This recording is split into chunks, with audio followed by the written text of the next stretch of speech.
नमस्कार, दिन भर की हाइलाइट्स को लेकर हाजिर है सुजस आवाज राजस्थान। सुजस पॉडकास्ट में मेधा से आप सुन रहे हैं प्रदेश के मुख्य समाचार। नजर सबसे पहले आज की सुर्खियों पर।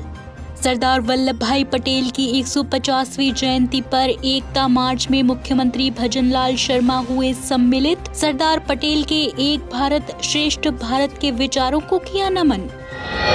स्वच्छता, सुंदरता और आधुनिकता का संगम बनेगा सांगानेर क्षेत्र, जयपुर विकास को मिलेगी नई दिशा। मुख्यमंत्री ने ली सांगानेर क्षेत्र के सर्किल निर्माण सौंदर्यीकरण कार्य की समीक्षा बैठक। मुख्यमंत्री ने की बाढ़ से क्षतिग्रस्त सरकारी परिसंपत्तियों की तत्काल मरम्मत के लिए 1012 करोड़ 92 लाख रुपए की स्वीकृति जारी। प्रदेश भर में 50,000 से अधिक मरम्मत कार्य होंगे पूरे। आमजन को शीघ्र मिलेगी राहत। और अब सुनिए समाचार विस्तार से।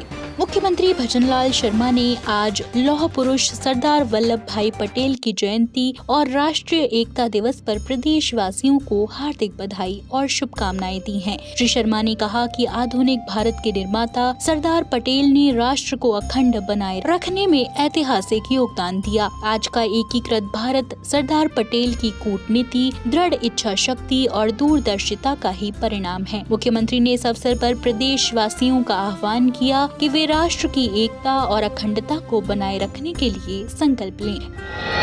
इसी कड़ी में सरदार वल्लभ भाई पटेल की 150वीं जयंती के अवसर पर मुख्यमंत्री भजनलाल शर्मा ने जयपुर के गांधी सर्किल से अमर जवान ज्योति तक आमजन के साथ 3 किलोमीटर लंबा एकता मार्च किया। सरदार 150 के तहत आयोजित इस कार्यक्रम में मुख्यमंत्री ने राष्ट्र निर्माण में सरदार पटेल के अद्वितीय योगदान को नमन करते हुए युवाओं से आह्वान किया कि वे राष्ट्र हित और राष्ट्रीय एकता को सर्वोपरि रखें और आत्मनिर्भर भारत के निर्माण में अपनी अहम भूमिका निभाएं। मुख्यमंत्री ने कहा कि लौह पुरुष सरदार पटेल ने आजादी के बाद 560 से अधिक रियासतों का विलय कर भारत को एक मजबूत राष्ट्र के रूप में स्थापित किया। उन्होंने विविधता में एकता के सिद्धांत को जन जन के मन में बसाया। श्री शर्मा ने कहा कि सरदार पटेल की दृढ़ इच्छा शक्ति और दूरदर्शी नेतृत्व के कारण ही जूनागढ़ और हैदराबाद जैसी रियासतें भी भारत का अभिन्न अंग बन सकी।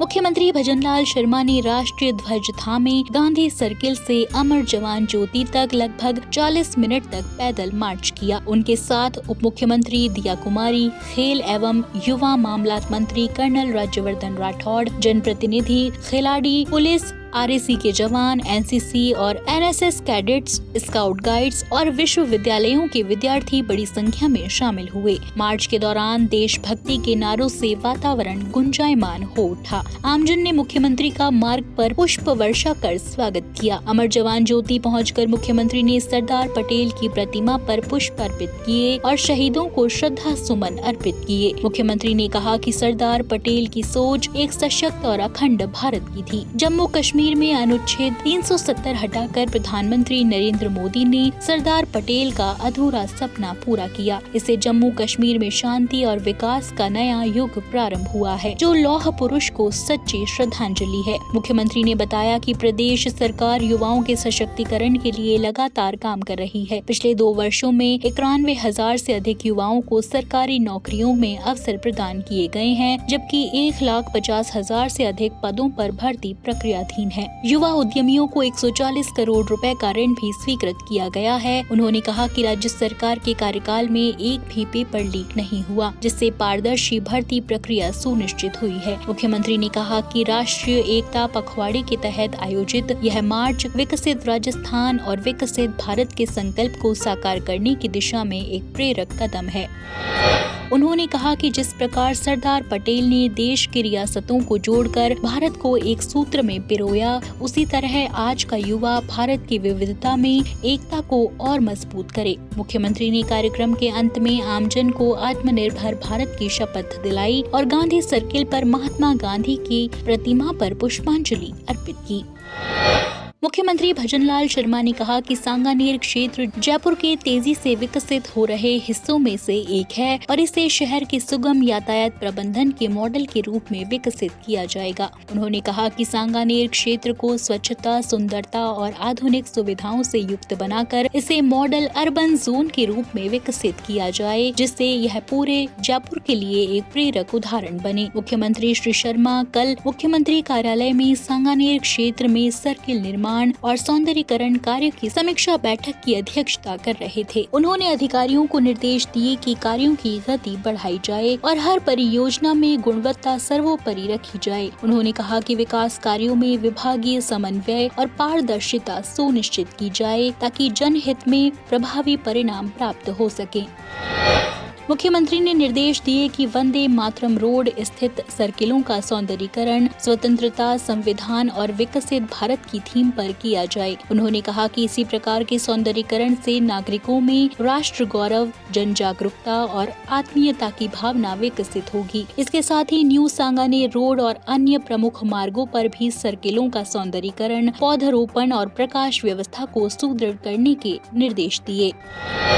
वहीं मुख्यमंत्री भजनलाल शर्मा ने कल मुख्यमंत्री कार्यालय में प्रताप सर्किट, तनोट माता मंदिर और पूछड़ी का लोठा मंदिर से संबंधित विकास कार्यों की प्रगति की समीक्षा बैठक की। उन्होंने अधिकारियों को निर्देश दिए कि सभी कार्यों को समयबद्ध, पारदर्शी और गुणवत्तापूर्ण रूप से पूरा किया जाए ताकि तीर्थ यात्रियों और श्रद्धालुओं को बेहतर सुविधाएं मिल सके। मुख्यमंत्री ने कहा कि प्रदेश सरकार धार्मिक, पर्यटन और सांस्कृतिक धरोहरों के संरक्षण के लिए पूर्णतया प्रतिबद्ध है। प्रताप सर्किट, तनोट माता मंदिर और पूछड़ी का लोठा मंदिर जैसे पवित्र स्थलों का विकास न केवल धार्मिक पर्यटन को बढ़ावा देगा बल्कि स्थानीय अर्थव्यवस्था और रोजगार सृजन के लिए भी नए अवसर प्रदान करेगा। श्री शर्मा ने अधिकारियों को तीर्थ स्थलों पर यातायात, स्वच्छता, पेयजल, प्रकाश व्यवस्था और सुरक्षा जैसी बुनियादी सुविधाओं को प्राथमिकता देने के निर्देश दिए। उन्होंने कहा कि तीर्थ यात्रियों की सुविधा और सुरक्षा को सर्वोच्च प्राथमिकता दी जाए और विकास कार्यों में क्षेत्र की सांस्कृतिक, ऐतिहासिक और धार्मिक विरासत की मौलिकता को यथावत रखा जाए। मुख्यमंत्री ने कहा कि इन स्थलों का विकास राजस्थान की आध्यात्मिक पहचान को सशक्त बनाएगा और राज्य के धार्मिक पर्यटन मानचित्र पर नई पहचान स्थापित करेगा।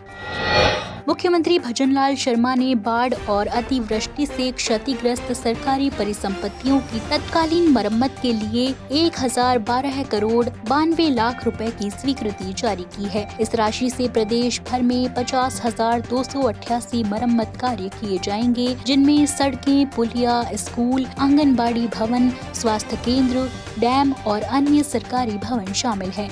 मुख्यमंत्री की मंजूरी के तहत 14,000 से अधिक सड़कों, 24,000 से अधिक स्कूल परिसंपत्तियों और 7,911 आंगनबाड़ी भवनों की मरम्मत होगी। सबसे अधिक राशि जयपुर में 60 करोड़ 57 लाख, जालौर में 51 करोड़ 75 लाख और टोंक में 51 करोड़ 15 लाख रुपए जिलों को दी गई है। मुख्यमंत्री ने कहा कि सभी कार्य समयबद्ध और गुणवत्तापूर्ण तरीके से पूरे किए जाएं ताकि आमजन को शीघ्र राहत मिले। और चलते चलते बात प्रदेश की कला और संस्कृति की। मुख्यमंत्री भजनलाल शर्मा ने देश विदेश में प्रसिद्ध अंतर्राष्ट्रीय पुष्कर मेले के शुभारंभ के अवसर पर प्रदेशवासियों को हार्दिक शुभकामनाएं दी हैं। उन्होंने कहा कि यह ऐतिहासिक मेला राजस्थान की समृद्ध संस्कृति, परंपराओं और लोक जीवन का जीवंत प्रतीक है और प्रदेश की अर्थव्यवस्था, पर्यटन और पशुपालन को नई ऊंचाइयों तक ले जाने में महत्वपूर्ण भूमिका निभा रहा है। मुख्यमंत्री ने अपने संदेश में कहा कि पुष्कर मेला केवल एक आयोजन नहीं बल्कि राजस्थान की पहचान और गौरव का प्रतीक है, जो देश विदेश से आने वाले लाखों पर्यटकों को भारतीय संस्कृति की विविधता और रंगीन लोक परंपराओं से परिचित करवाता है। उन्होंने कहा कि यह आयोजन राज्य के हस्तशिल्प, लोक कला और ग्रामीण अर्थव्यवस्था को सशक्त बनाता है और स्थानीय कारीगरों, पशुपालकों और व्यापारियों के लिए नए अवसर प्रदान करता है। श्री शर्मा ने देश और विदेश से पधारे सभी सम्मानित अतिथियों, पशुपालकों और पर्यटकों का तीर्थराज पुष्कर की पावन धरा पर स्वागत और अभिनंदन किया। उन्होंने कहा कि प्रदेश सरकार इस वर्ष मेले को आर्थिक आकर्षण, सुव्यवस्थित और पर्यावरण अनुकूल बनाने के लिए प्रतिबद्ध है। तो आज के सुजस पॉडकास्ट में इतना ही। मेधा को दीजिए इजाजत, कल फिर होगी आपसे मुलाकात। तब तक बने रहिए सुजस आवाज राजस्थान के साथ। नमस्कार।